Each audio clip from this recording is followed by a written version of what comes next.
বরের সঙ্গে ঝগড়া হয়ে ঘর ছেড়ে বাপের বাড়ি চলে আসবো কোনোদিনও ভাবিনি। আমার বিয়ে হয়েছে ৭ বছর আর এই প্রথমবার আমি এইভাবে একা বাপের বাড়ি যাচ্ছি। আমার যা দরকারি জিনিস ছিল আমি সবই নিয়ে নিয়েছি ২ টি ব্যাগে। তারপরে আমি এখন বেরিয়ে যাচ্ছি। আর আমি একা তো আসতে পারবো না, তাই আমার বাড়িতে ফোন করে দিয়েছিলাম। আমার পাপ্পা আসতে পারেনি, আমার মেজো কাকু চলে এসছে। ফ্ল্যাটের নিচে দাঁড়িয়ে ছিল। তারপরে এখন আমি চলে যাব। আমার যা ব্যাগগুলো ছিল সেগুলো দিয়ে দিলাম। আর ৭ বছর আমার বিয়ে হয়েছে, আমি ৭ বছর কোনোদিনও একা বাপের বাড়ি যাইনি, ঘুরতেও যাইনি। আমি এই প্রথমবার আমি একা বাপের বাড়ি যাচ্ছি। শুধু শ্বশুর যখন মারা গেছিল একদিন বাপের বাড়ি এসেছিলাম, তারপরের দিন সকালে আবার চলে গিয়েছিলাম। আর বাপের বাড়ি যাচ্ছি বলে কথাতে মিষ্টি তো নিয়ে যেতেই হবে। মিষ্টি আর সিঙ্গারা নিয়ে নিলাম, আর তার সঙ্গে দুটো বড় বড় আইসক্রিমও নিয়ে নিলাম। আর সবকিছু নিয়ে এখন যাবো বাপের বাড়িতে। আর এইটা হলো আমাদের গ্রামে ঢোকার মুখে একটা রাস্তা, আর এইটা হলো আমাদের বাগান বাড়ি। আর তারপরেই চলে এসেছি, এই দেখো আমাদের বাড়ি। এই বাড়িতেই আমি ছোটবেলা থেকে বড় হয়েছি। আগেও তোমাদের এই ভিডিওতে দেখেছি আমাদের বাড়িটা। আর আমাদের বাড়িতে এখন চলে এসেছি, আর ব্যাগগুলো নামিয়ে নিচ্ছি। আর মেজমা আমার ব্যাগগুলো এখন নিয়ে যাচ্ছিল। এখন চলে এসেছি আমাদের ওপরে। আর মাম্মি আমাকে বলছিল কখন থেকে দেখছি আসবি করে এখন এলি। আর মাম্মি আমার জন্য সব খাবার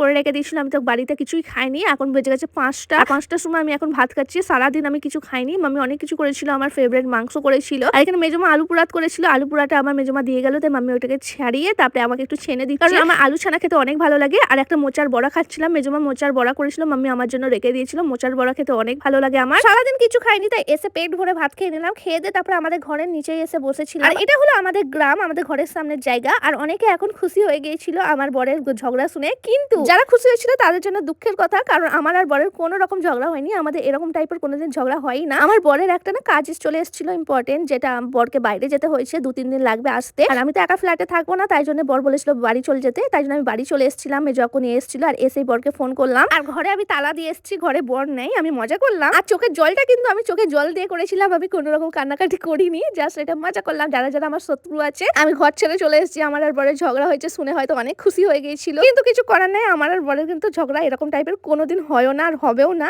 এটা তোমাদের এপ্রিল ফুল করলাম।